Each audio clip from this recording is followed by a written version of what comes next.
आदाबर्ज दोस्तों, मैं शादाब अजीम एक बार फिर आपसे रूबरू होने आया हूं और आज शुरुआत करते हैं गाजियाबाद, जो सूर्या हत्याकांड के बाद आक्रोश और चर्चा का केंद्र बना।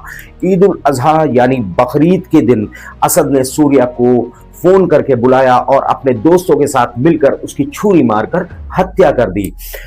बेहद निंदनीय और अफसोसनाक ये घटना। रोती बिलखती उसकी मां, जिसका लाल इस दुनिया को छोड़कर हमेशा हमेशा के लिए चला गया, उस दर्द का एहसास हम सबको होना चाहिए। और क्योंकि हम इंसान हैं। और उसके बाद माननीय मुख्यमंत्री के इशारे पर 50 से 55 घंटों के बीच असद को इनकाउंटर में पुलिस ने मार गिराया। आज और उसके मकान को भी जमींदोज करने की पूरी तैयारियां हो चुकी है, या शायद हम जब वीडियो बना रहे हैं तो शायद अब तक जमींदोज हो भी चुका हो। और साथ ही साथ उसके पिता को भी पुलिस ने उकसाने और षड्यंत्र रचने के आरोप में गिरफ्तार कर लिया। लेकिन इन नेताओं और नफरत फैलाने वाले इन नेताओं, कब्रों पर और अर्थियों पर खड़े होकर राजनीति करने वाले इन नेताओं के बयानों को सुनकर आज ये समझ में नहीं आ रहा है कि ये कत्ल ज्यादा बड़ा गुनाह है या कातिल का मुसलमान होना उससे भी बड़ा गुनाह है। मैं ये क्यों कह रहा हूं? क्योंकि पहले सुनिए मुख्यमंत्री का ये बयान। और दोस्ती, कैसी दोस्ती आपने अभी गाजियाबाद में देखा होगा। दोस्ती की आड़ में छुरेबाजी स्वीकार्य नहीं और कतई स्वीकार्य नहीं होगा। अगर कोई अपनी नालायक औलाद को समझा नहीं पा रहा है तो समझो कि गलती कर रहा है, गलती कर रहा है। याद रखना, हमारी संवेदना सामान्य नागरिकों के प्रति है। आपने सुना मुख्यमंत्री का यह बयान कि दोस्ती में छुरेबाजी ये स्वीकार नहीं होगा। अपनी नालायक औलादों को सुधारो वरना पछताना पड़ेगा। मैं पूछना चाहता हूं, दोस्ती की आड़ में गोलीबाजी? मैं ये क्यों कह रहा हूं कि इनकी नजर में कत्ल बड़ा गुनाह नहीं बल्कि मुसलमान का कातिल होना ज्यादा बड़ा गुनाह है। क्योंकि उसी दिन गाजियाबाद में ही एक होनहार पैरा एथलीट जिसका नाम चिराग त्यागी था और उसके साथी द्वारा उसकी हत्या कर दी गई। क्योंकि चिराग का सिलेक्शन हो गया था, यश खटीक का नहीं हुआ। जो जलन, ईर्ष्या, हसद कहें, जिसकी वजह से यश खटीक और गगन ने मिलकर उसकी गोली मारकर उसकी हत्या कर दी। लेकिन बात सिर्फ असद की, लेकिन चिराग त्यागी के हत्या पर ना मुख्यमंत्री का कोई बयान, ना एनकाउंटर, ना बुलडोजर। और संगीत सोम जो पूर्व विधायक है और दंगों का, मुजफ्फरनगर के दंगे आपको याद हो तो उसका मास्टरमाइंड है और अपने नफरती भाषणों के लिए ये हमेशा हमेशा जाना जाता रहा है। वहां पहुंचकर भी उसने वही किया। सुनिए पहले इसका ये बयान। बच्चे को धोखे से बुला के ईद के दिन, जिसे ये कहते हैं ये हमारे पूजा का दिन है, उस दिन बुला के उसको हत्या की गई। उसे कहा गया कि बकरा कैसे हलाल होता है, बकरे की कुर्बानी कैसे दी जाती है, आओ तुम्हें दिखाते हैं। और उसे चक्कू से गोदा गया। उससे इनकी मानसिकता का पता लगता है। ये जिहादी मानसिकता दोस्ती के लायक नहीं हो सकती। मैं लोगों से कहना चाहता हूं कि दोस्ती उसी से करिए जो दोस्ती के लायक हो। इस तरीके के जिहादियों से दोस्ती करोगे तो नतीजा यही होगा। मैं फिर एक बार कहना चाहता हूं कि जिस तरीके से जिहादी इन घटनाओं को अंजाम दे रहे हैं, इनके साथ इनका फन यही कुचला जाना जरूरी है। एक का असद का कुचला गया, जो बाकी बचे उनका भी कुचला जाएगा। एनकाउंटर पे सवाल उठा रहे हैं। शर्म आनी चाहिए सवाल उठाने वालों को। उन्हें सोचना चाहिए कि जाके देखिए उस माँ को जिसका 17 साल का जवान बच्चा गया है। फैमिली से आप मिले? लौनी में हुआ, 72 हुरों के पास 72 घंटे में दोनों गए। इसको भी हमने कहा था, लोगों में आक्रोश था और यहाँ बहुत बड़ी घटना हो जाती। वो भी जो मुख्य आरोपी था वो 72 हुरों के पास जा चुका है। जो बचे हैं उन पर भी कठोर कार्रवाई होगी। इसमें एक कोई यहाँ का सभासद है, वो पूरा यहाँ का जो साजिश करता है, जो लोगों का बताना है, उस पर भी हम आज कमिश्नर गाजियाबाद से बात करेंगे। इंसाफ होगा। ये धर्म के आधार पर देश बटा था और यहाँ की मान्यताओं के अनुसार रहेंगे। यहाँ गुंडाई करेंगे, कत्ल करेंगे तो यहाँ लोग बर्दाश्त नहीं करेंगे। इनके लिए अलग देश बना था, वो वहां जाएं और जिनको औकात में रहना और यहाँ कायदे से रहना वो रहें। तो उनका वो इंतजाम भी सरकार करेगी, हमें उम्मीद है। नहीं तो लोग अब इतने आक्रोशित हैं कि कानून हाथ में लेंगे तो फिर जो है कहीं ना कहीं बहुत बड़ी चुनौती देश के सामने होगी। ये आज कहाँ और आपने सुना संगीत सोम का यह बयान, लेकिन मुझे अफसोस के साथ यह कहना पड़ रहा है, मात्र 8 किलोमीटर दूर चिराग के घर पर किसी ने जाने की जहमत नहीं की। ना हिंदू रक्षा दल के लोग वहां पहुंचे, ना बजरंग दल के लोग पहुंचे, और सोचिए कि उसकी मां के आंसू पोंछने की जहमत किसी ने नहीं की। और ये लफंगे वहां जाकर क्या करते, क्योंकि वो मरने और मारने वाले दोनों ही एक ही संप्रदाय के थे। तो इनका नैरेटिव सेट नहीं होगा। जो सांप्रदायिकता फैलानी है, जो धूमीकरण करना है, और 8 महीने बाद उत्तर प्रदेश में चुनाव है, आप उसके रंग दिन ब दिन देखते जाएंगे।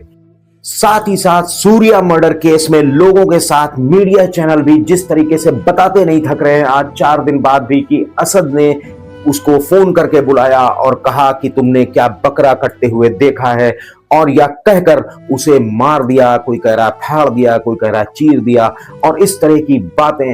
पहले आप सुनिए पहले उसके दोस्तों के ये बयान। सूर्य था, उसका अफेयर था उसकी अजद की बहन के साथ में। अजद की जो बहन है उसकी शादी हो रखी है, उसकी एज 28 से 30 के बीच में, ठीक है। और सूर्य जो है वो अभी 16-17 साल का लड़का था, तो कहाँ से मतलब वो अफेयर चला लेगा जबकि वो मैरिड है। सूर्य था हमारा, ये इसकी असद की बहन को मतलब गलत निगाहों से करता था, तो उसने उसको बात समझाया भी था काफी बार में कि हाँ भाई ऐसे मत कर। तो शायद मैंने सुनने में आया कि उन्होंने अपना घर भी शिफ्ट किया है यहाँ से, जो उन्होंने यहाँ से दूसरी गली में घर शिफ्ट किया है वो इसी कारण किया है कि हाँ भाई कोई वो ना हो। अब उन्होंने फिर दोबारा समझाया कुछ, उन्होंने फिर लड़ाई हुई उनके बीच में भी, 8-10 दिन पहले कोई लड़ाई हुई थी, तो उसमें भी उन्होंने समझाया, तो उसी का शायद उनकी दुश्मनी निकालने के लिए जो भी हुआ हो।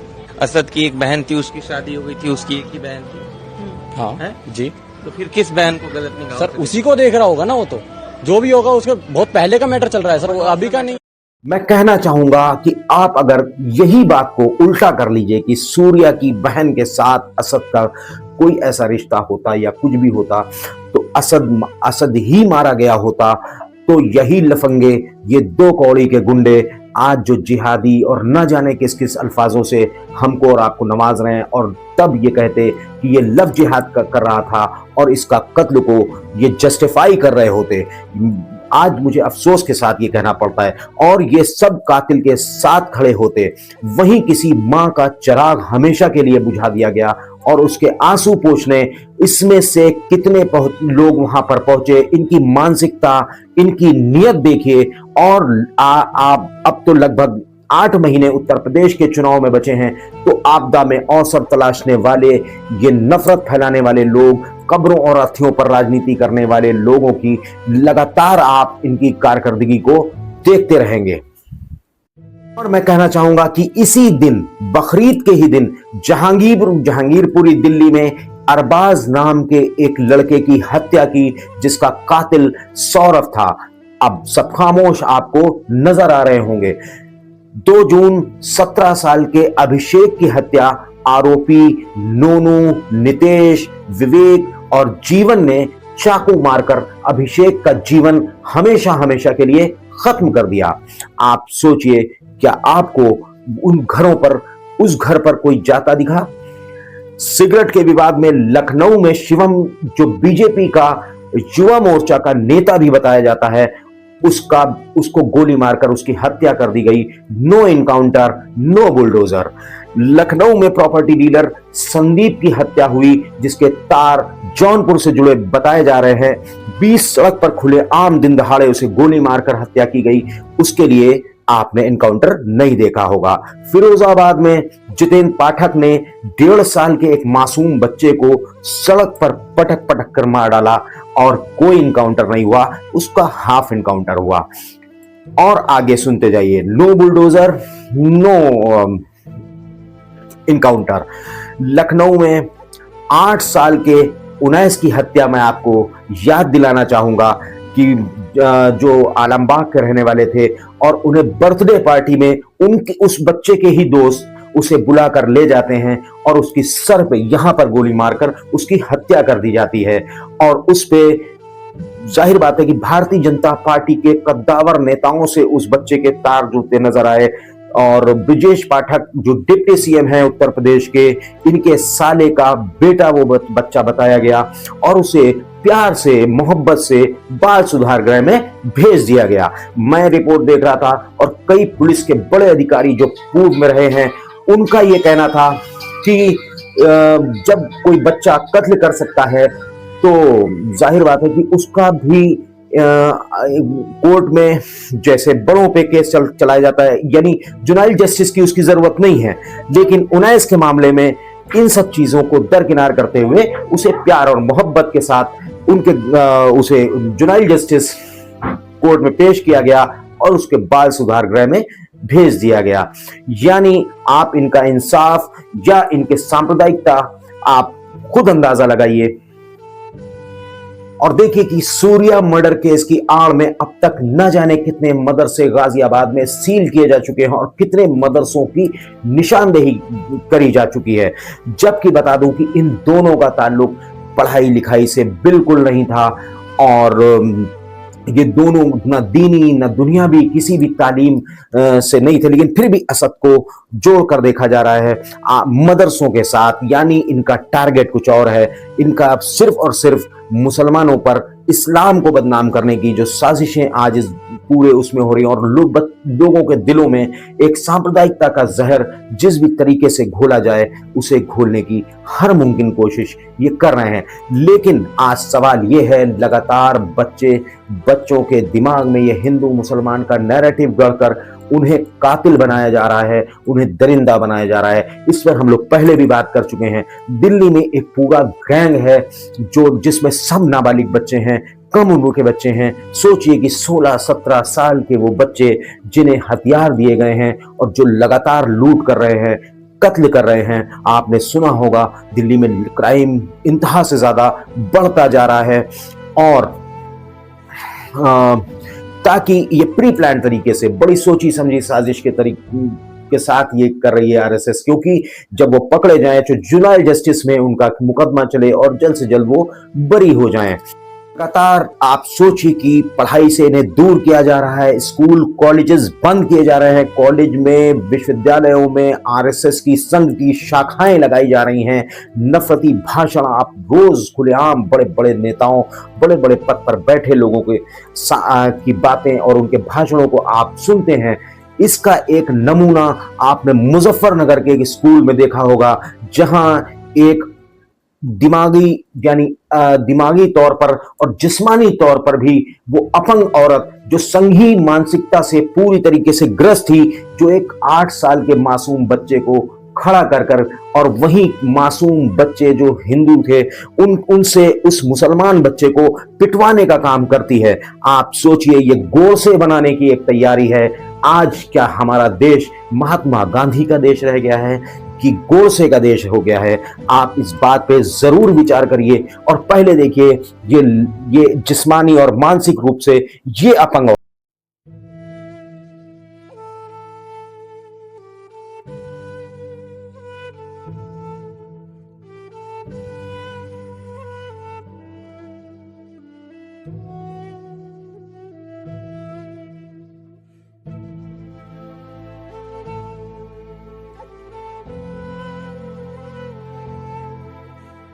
कल ये बच्चे जब बड़े होंगे तो मुसलमानों के खिलाफ क्या उन्हें नफरत होगी या उस बच्चे को क्या हिंदुओं के खिलाफ नफरत ना हो? इसका हमें हमेशा कोशिशें करनी चाहिए और मुझे अफसोस के साथ करना पड़ रहा है यही माननीय मुख्यमंत्री जो आप इंसाफ का डंका बजा रहे हैं, जो बुलडोजर वाली सरकार और न इनकाउंटर वाली सरकार, एक भी एक्शन उस औरत के खिलाफ नहीं हुआ। पूरे वहां के समाज ने उसके फादर पे दबाव बनाया और पुलिस ने भी कोई एक्शन नहीं लिया।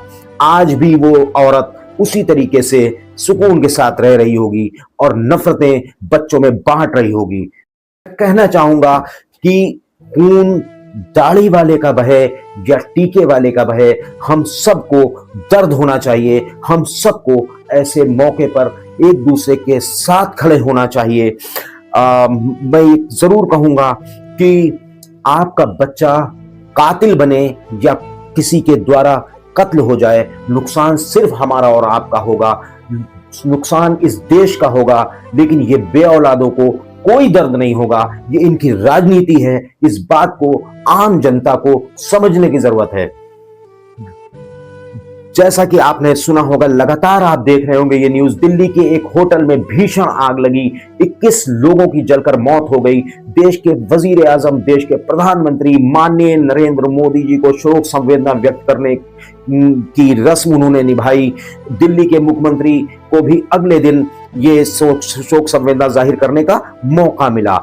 आप सोचिए, वो पूरी तरीके से गैर कानूनी होटल चलाया जा रहा था। 6 कमरों की परमिशन थी, 26 कमरे किराए पर दिए जा रहे थे होटल, और गुरुग्राम के एक परिवार के 8 लोगों की जलकर मौत हो गई। उस परिवार के मुखिया राधे श्याम अग्रवाल, जो कि मैक्स हॉस्पिटल में आईसीयू में भर्ती हैं, उनके देखभाल करने वाला उस परिवार का अब कोई नहीं बचा। विवेक अग्रवाल, उनका बेटा, मां प्रेमलता, विवेक की पत्नी तर्जनी, बेटी जिविशा, छोटी बेटी वारिया और उसके मौसा मौसी और उनके परिवार के और लोग वहां पर उसी दिन सुबह आए थे, वो भी जलकर खत्म हो गए। आप सोचिए कि रूह कपा देने वाला यह हादसा, राधे श्याम का पूरा परिवार खत्म हो गया। दिल्ली में डबल इंजन की सरकार, मुख्यमंत्री भारतीय जनता पार्टी का, एलजी भारतीय जनता पार्टी का, एमसीडी पर पूरी तरीके से कब्जा भारतीय जनता पार्टी का। 12 विदेशी और 9 भारतीय जलकर मर गए। होटल के मालिक लोकेश बजाज और जय मिश्रा का नाम का ये शख्स जो होटल को रन करता था, और लाइसेंस भी इसी के नाम है। अब खाना पूर्ति हो रही है और कुछ लोगों ने अपनी जान पर खेलकर लोगों की जान बचाई, जिसमें अरमान, इसरार खान, मोहम्मद शुएब, वसीम राजा, मोहम्मद अफजल, मोहम्मद अनीस, वकार, मुस्तकीम और मोहम्मद आमिर नाम के ये शख्स वहां पर, जिन्होंने अपनी जान पर खेलकर लोगों की जान बचाई। मोहम्मद शाहरुख, ये वो समेत ये वो लोग हैं जो कि फरिश्ता बनकर वहां पर पहुंच रहे।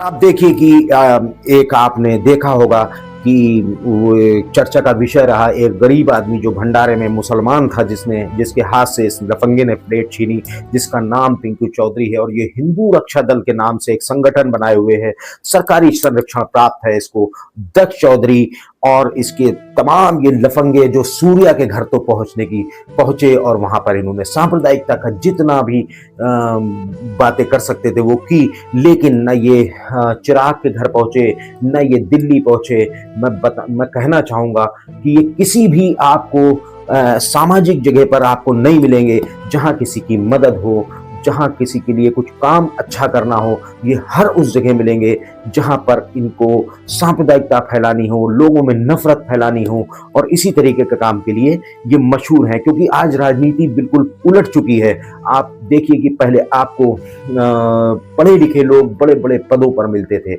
लेकिन आज क्योंकि इनको भी ये लगता है कि हमारे हीरो तो ये हैं जो बिल्कुल जाहिल हैं, जो बिल्कुल सांप्रदायिक हैं, जो बिल्कुल नफरत वाली बातें करते हैं, तो इन्हें लगता है कि कल हम भी शायद विधायक सांसद हो जाएंगे आज। लेकिन मैं आपसे गुजारिश करूंगा कि प्लीज आप अपने बच्चों को इन लफंगों, इन गुंडों के संरक्षण से बचाइए। और आज मैं ये कह दूं कि उत्तर प्रदेश का चुनाव बहुत ही जबरदस्त सांप्रदायिकता पर होने वाला, केंद्रित होगा और चुनावों से ज्यादा, क्योंकि उत्तर प्रदेश अब की बहुत बड़ा टारगेट है, क्योंकि ये जानते हैं कि पीडीए से जीतना इतना आसान खेल इनके लिए नहीं है। तो जाहिर बात है, तो यही टोटल इस पे सांप्रदायिकता पर केंद्रित ये चुनाव होने वाला है। क्योंकि इनके पास कोई भी काम, आप देखिए बिजली की समस्या आपने अभी देखी होगी, 24-24 घंटे बिजली नहीं आई, लोग पूरी सड़कों पर रात गुजारने पर मजबूर हुए, बिजली के ऑफिसेज में तोड़फोड़ और भारी पुलिस बल तैनात करना पड़ा माननीय मुख्यमंत्री को। इतना जन आक्रोश था। साफ पानी पीने को मुहैया नहीं है।